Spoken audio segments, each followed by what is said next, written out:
The article I read was about ethical issues in co-parenting counseling.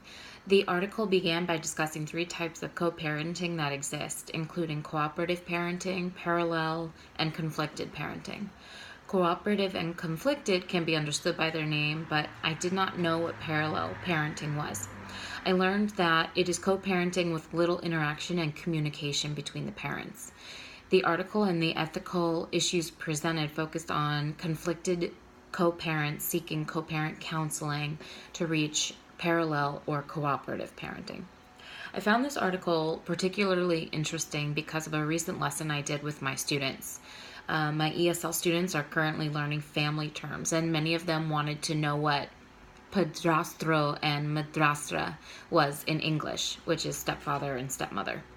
It made me think of how many parents are out there that co-parent harmoniously and otherwise. Remley and Herlihy only mention that co-parenting counseling is fairly new and that parents which are separated or divorced try to raise their children.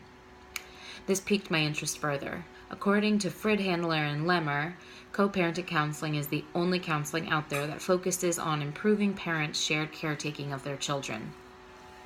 This counseling is done to work through and learn from lessons in order to handle them better in the future. So, in this mode of counseling, one counselor sees both parents, sometimes together and sometimes separate. Sometimes they will even meet with the child. This was a major section of the article, as there are ethical concerns in contact with the children in this arena.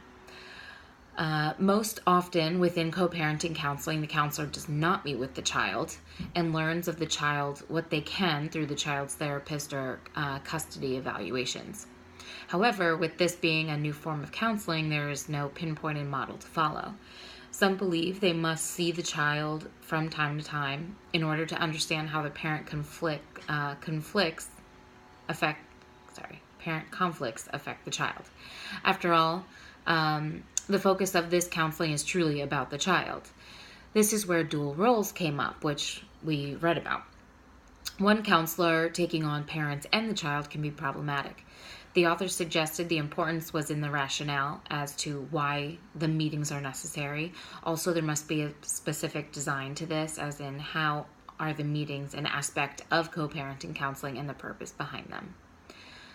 Contact with children was also brought up again in the article when discussing informed consent, which we also read about. A section is suggested within the informed consent document to include whether the counselor will meet with the child, how it will be decided, how often the meetings will take place, whether a parent or both will be present, and what information can be shared with the parents. Friedhandler and Lemmer state that this needs to be spelled out for parents and that they are encouraged to review the document with their attorneys prior to starting counseling. There were so many ethical issues brought up in this article that my video would take 20 minutes if I discussed it all. Confidentiality, interactions with attorneys, and competence were all discussed thoroughly. One ethical issue I found particularly interesting, besides the contact with children, was that of whether or not co-parenting counseling was considered psychotherapy or not. Psychotherapy has its own laws of confidentiality and could be highly beneficial, as it can increase a client's ability to speak freely and remove incentive to say things designed to make a good impression on a judge or otherwise win advantage in some external setting.